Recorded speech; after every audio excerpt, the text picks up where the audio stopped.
Hadirin jamaah sholat subuh yang dirahmati oleh Allah Subhanahu wa Ta'ala.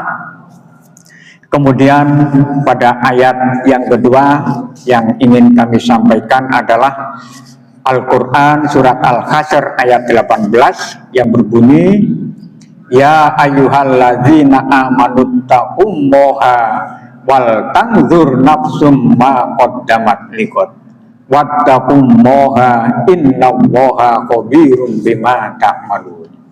Yang artinya, hai orang-orang yang beriman, bertakwalah kepada Allah dan hendaklah setiap orang memperhatikan apa yang telah diperbuat untuk hari esok. Dan bertakwalah kepada Allah, sesungguhnya Allah Maha teliti terhadap apa yang kamu kerjakan. Hadirin jamaah sholat subuh yang dirahmati oleh Allah, dalam berbagai kitab tafsir yang disebut dengan ligodin, hari esok itu adalah hari kiamat, al-qiyamah. Lalu kapan datangnya hari kiamat itu? Allah menegaskan di dalam Al-Quran surat Toha ayat 15, Inna sa'ata atiyatun akadu ukhfiha litujza kullu nafsin bima tas'a. Sesungguhnya hari kiamat itu akan datang. Aku merahasiakan waktunya agar setiap orang dibalas sesuai dengan apa yang dikerjakannya. Dan surat Al-Hajj ayat 7, wa inna sa'ata atiyatun la raiba fiha wa anna Allaha yab'atsu man fil kubur. Dan sungguh hari kiamat itu pasti datang, tidak ada keraguan padanya, dan sungguh Allah membangkitkan siapapun yang ada di dalam kubur.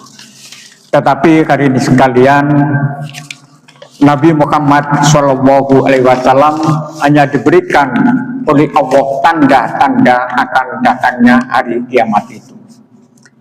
Yang pertama adalah tandanya hari kiamat itu terbitnya matahari dari arah barat. Inna awwalal ayati khurujan tulu'i syamsi mim maghribiha.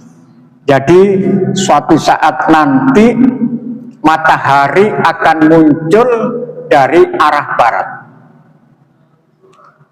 Menurut para penelitian, para ilmuwan, jadi lambat laut itu pergeseran peredaran matahari, bumi dan bulan itu, sistem tata surya itu mengalami keterlambatan sekian detik. Jadi munculnya matahari dari barat itu bukan langsung ujuk-ujuk muncul dari barat gitu enggak. Tetapi menurut penelitian para ilmuwan itu mengalami keterlambatan peredaran matahari itu, sehingga dari sekian ribu itu akan muncul dari barat itu. Ini dari penelitian para ilmuwan itu. Jadi inna awwalal ayati khurujan tulu'i syamsi mim maghribiha, yaitu matahari akan terbit dari arah barat.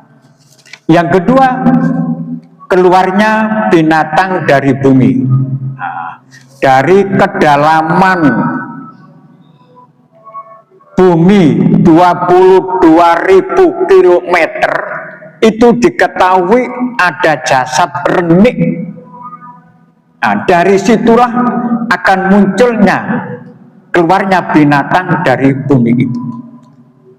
Jadi yang disebutkan tingginya binatang itu 60 dirok. Jadi dan tingginya itu 12 meter atau ya kira-kira 760 meter. Jadi badan itu sangat tinggi. Jadi diketahui oleh para ilmuwan itu dari kedalaman bumi kira-kira 22.000 km itu ada renik-renik dari kehidupan itu. Kemudian yang ketiga, turunnya Imam Mahdi.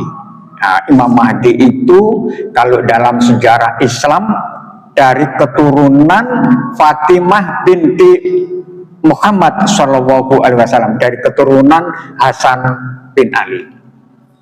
Nah, inilah yang akan memimpin bumi selama 7 tahun, berdakwah selama 7 tahun itu.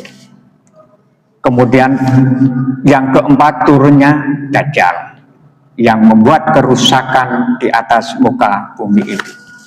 Kemudian yang kelima turunnya Nabi Isa alaihissalam.